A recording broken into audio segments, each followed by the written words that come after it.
Welcome to Above Par. I'm your host, Kathy Hartwood. I show you how to take more of your talent to the golf course without practicing harder, taking more lessons, or buying new equipment. I show you how to end the frustration of underperforming so you can start playing to your potential. This is where you are going to learn how to think above par so you can play below par. Let's get to it. Hey there, and welcome back to Above Par. This is Kathy. I'm so excited to have you here, that you're back and you're listening. And I'm starting my workshop, my live workshop tonight, which if you have not participated in that, you want to make sure that you get on the wait list, because this is where I dive in and I teach you all the things that we talk about in this podcast. I put it into a formula. I show you how to manage your brain and your thoughts and your emotions around the game of golf so that you can show up with more of your talent, so you can get out of your own way, so that you can enjoy the game more, all things that are super valuable. And they're tools that you can use on and off the golf course, which I think is the best part about all of it. I'm gonna have these on a regular basis. If you didn't make it into this one, then make sure that you keep looking out. I will post when I have the next one. I call it the best golf lesson you never had, because we spend so much of our time focusing on our swing that this is the one area that I think you can save the most shots and get the most pleasure out of the game if you can manage your mind around it. I hope you can join me there. So today I want to talk about not finishing well, or you feeling like you are a person who does not finish well. We come into 14 or 15, we have 4 holes left to play, 15, 16, 17, 18, those last couple holes, and we feel like we mess up coming in. And we can either lose a match, we can ruin a score, or we can just feel crappy that we maybe bogey the last couple holes coming in. And I want to talk about a couple different reasons why that might happen, so that you can prevent that going forward, or you can just look at it a different way. The first thing is that you literally could have physical fatigue. You could be tired, right? I mean, it could be hot, it could be humid, you could be dehydrated, low blood sugar, just a long day. Who knows? You're just tired. And what happens when you're tired is our swing gets sloppy. We can move around a little bit more. Our tempo can get off. Our swing can get long. We can hit some very bad shots. And I think, actually, on a little bit of a tangent, one of the moves that you can make in your swing that produces the ugliest shots is a sway, in my opinion. And when I get tired, I can sway. And if you have tight hips, you can sway. If you start hitting shots and they're kind of squirrely shots, they're like going, what the heck was that? Who was that? I never hit shots like that. The first thing I would always go to is your swaying. And a sway is not so much in your upper body. While that can be a sway, I really focus more on your hips. If your hips slide at all to the side on your backswing, you're going off center, and it can really affect where the club bottoms out and hit some really ugly shots. We do that when we're tired. We can start hitting some ugly shots coming in, and that could be a reason why you don't finish very well. Another reason you might not finish very well is mental fatigue or decision fatigue. You know, I talk about how in the beginning of the day, you're given a number of chips, I liken them to poker chips, that you get to use throughout the day. And once they're gone, they're gone. These are your chips to use for focus and concentration and decision making, right? It's not like someone actually gives you these chips. I'm just using this as an analogy. And we want to be very selective on what we give these chips to and where we dole them out. And what can happen is if you're playing around where you feel like you have to focus a lot and concentrate a lot, and there's a lot of decisions to make, or you're tweaking your swing, or you came from a busy day at work or at home and you're just a little mentally tired anyway, what can happen is we come into those last few holes and we're just mental toast. We have nothing left up there. We don't think very well. We make bad decisions. We can't focus. We can't concentrate. And that can be a huge reason on why you might not be finishing very well coming in. The third reason it could be is that you just bogeyed 17 and 18. They're not exempt from bogeying them. We can't really control, for the most part, where our bogeys fall, or double bogeys fall, or whatever that number is for you. You can bogey one day and 18 the next day and 10 or 12. You're likely going to bogey all the holes at some point if you play the same golf course over and over again. It could be that you just bogey the last hole. It doesn't feel very good. We never like to finish with a bogey. We never like to walk off the green with a bogey. It doesn't feel very good. If we do it a couple times, what happens is we start labeling ourselves as a person who doesn't finish well. Then as we come into 15 and 16, we start telling ourselves the story, well, this is the point where I don't finish very well. This is the point where I screw up coming in because I've done it in the past, and this is the story I'm telling about myself. I've labeled myself as this person who doesn't finish very well. And what happens when you do that to your brain is your brain wants to look for evidence to make sure that you're right. Your brain will say to you, oh, okay, well, let's figure out ways that we can screw this up. And you're like, see, there you go. You didn't finish very well. And you create more evidence on why you're not a person who finishes very well. Because I have people who come to me, well, Kathy, I can prove to you that I don't finish very well. Let me show you my scorecards over the last 4 or 5 rounds.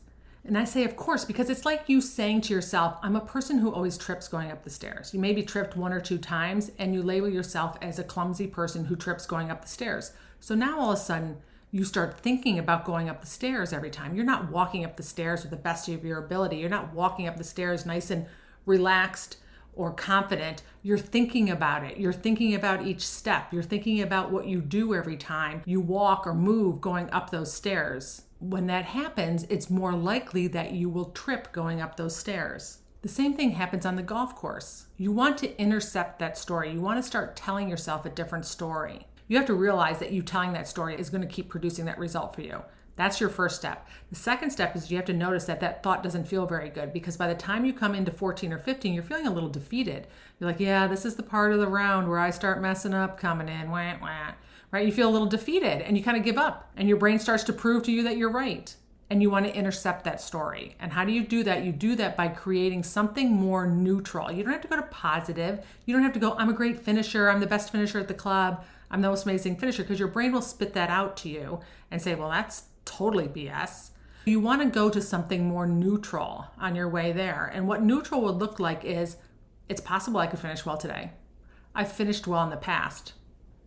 One day I'm going to finish well. Anything along those lines, while it doesn't feel great and it doesn't feel horrible, it's neutral.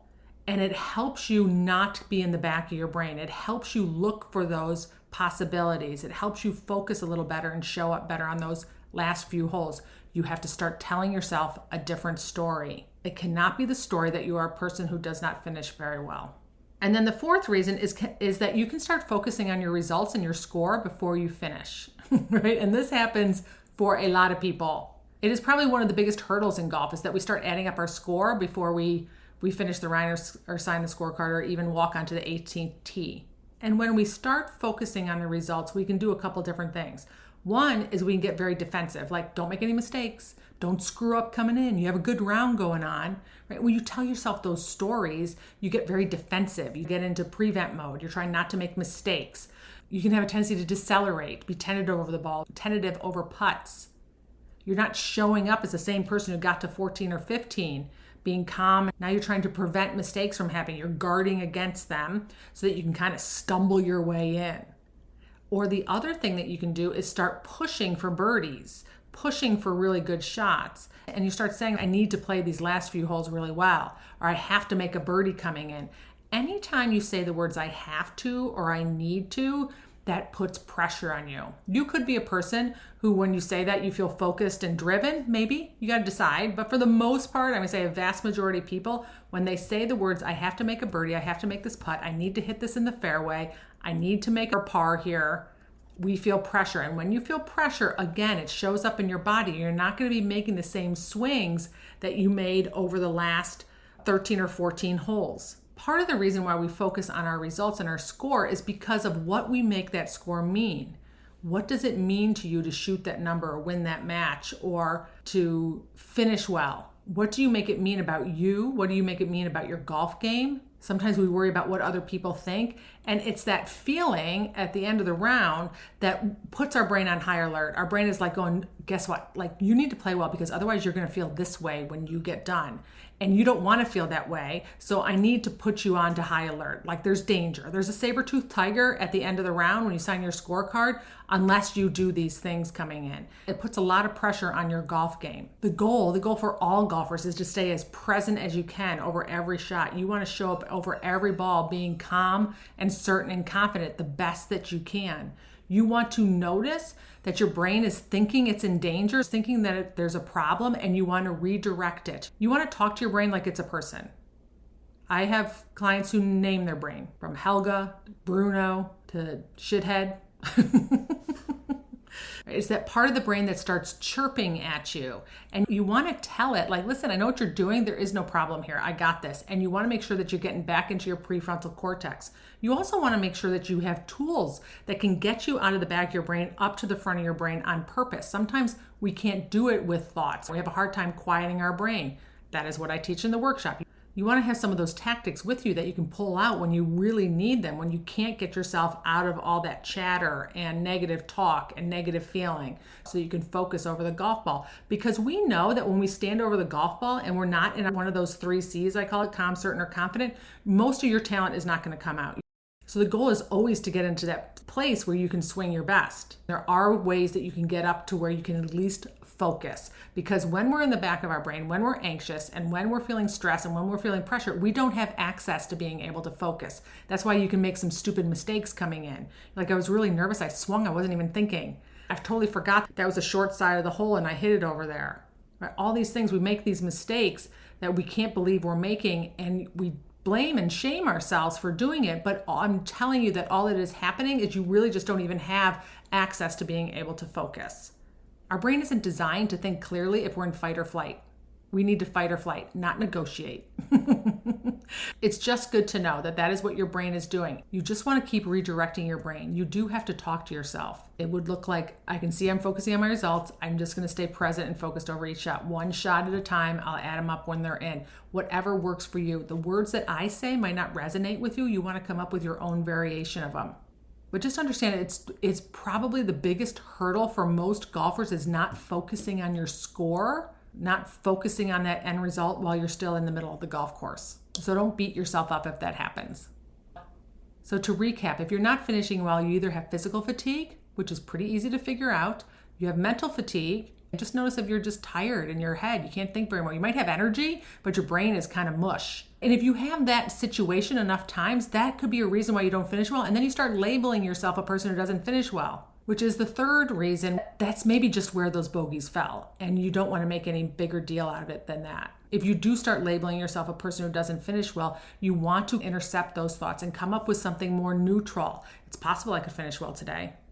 One day I might be able to finish well. Anything along those lines, I like to add a little buffer to them to create some neutrality in the thought. Neither good nor bad, doesn't excite us, but it's better than negative. And then the fourth reason is that we end up focusing on our results. We start focusing on what our score is going to be, on what that's going to mean to us, and it puts our brain on high alert. We get anxious and we feel pressure and we feel stress, and then we end up making swings and decisions that are a little out of character. They're not the same person that showed up for the first 14 holes. That can also be a reason why you're not finishing well. Just redirect your brain. Just kind of tell your brain, I know what you're up to, but I got this. There is no danger. There is no saber-toothed tiger standing on the 18th green.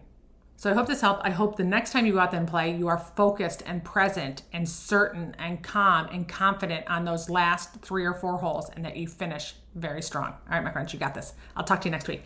Bye.